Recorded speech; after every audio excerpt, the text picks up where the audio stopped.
Here comes a slightly different perspective for weight loss and diet. And by slightly different perspective, I actually mean what I'm saying because I'm going to talk about my own perspective. And by this, I'm not going to claim that I know any better than you or anybody else. I actually don't believe that obesity is being caused by one single issue that needs to be resolved. And whenever we figure it out, everybody's fit and beautiful and healthy. So, from my own journey, I can say one thing.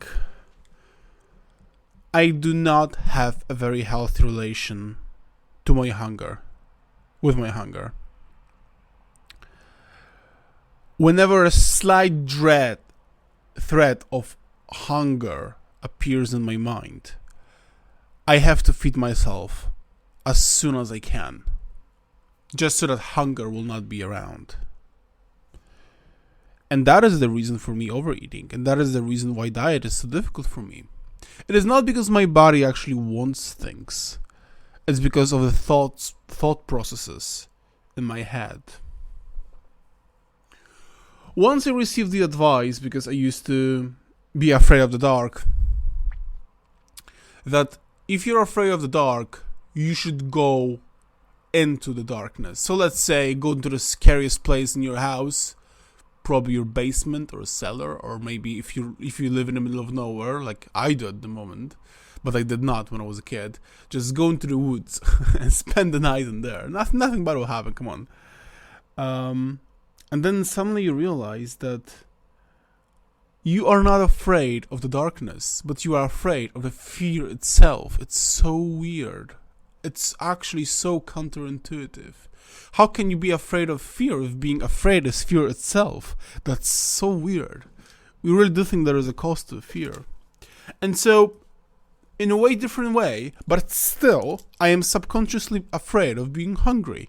And it is all related to the past of my family. I am from a poor country, originally, and my family was very poor in a poor country, like even for the country's standards. And so they basically didn't have enough to eat. I do not remember that, because they actually managed to solve the problem of eating before I became few years old, before the first remnants of my memories appeared, let's say. So it is not my experience. I do not know what it is like to be like absolutely fucking hungry, like days, a few days in a row, and not being able to feed myself. I do not know this experience. But all of the people around me as I was growing up were absolutely anxious about me being hungry. Hey, did you take enough food? Remember to eat your meal. Remember to take food with you wherever you're going so that you'll have food just in case you get hungry. All this type of stuff. It was everywhere, and every member of my family was exactly like this.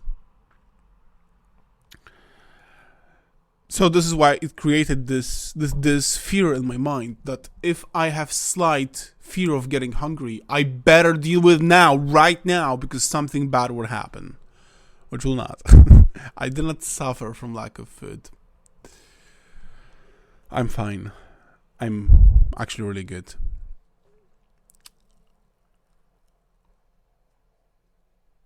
So here's the thing, if whatever I said seems a little familiar and you think that, hey, this might be a case for you, just try to have a relationship with hunger, as if you would have a relationship with a dark forest, being afraid of the dark, You're afraid of it, and you go into it, and you stay in there deliberately for some time. And then, you can have a meal, no problem at all, but have a very conscious meal after that. So allow yourself to be really hungry for a couple of hours, maybe 3 or 4 hours as well, whatever you feel it's suiting. And then very mindfully just have a normal meal. Not meal that is like survival meal. Oh my god, I gotta eat everything because I was just dying. Oh my god, how did I survive it? No, just a normal meal. And then when you get hungry again, give yourself some time before eating. 2, 3, 4 hours. Whatever works for you, whatever you can afford, because it always depends on circumstances. For me, I'm not going to do something like that whenever I'm going to the gym, because I want to have strength for the gym. But this is something that I'll definitely do in the afternoon, for example. Why not? So yeah, just a little piece of advice to other people that might suffering from eating disorder as I do. I hope that some of you might actually find it helpful, and it might help you on your fitness journey. All the best for you.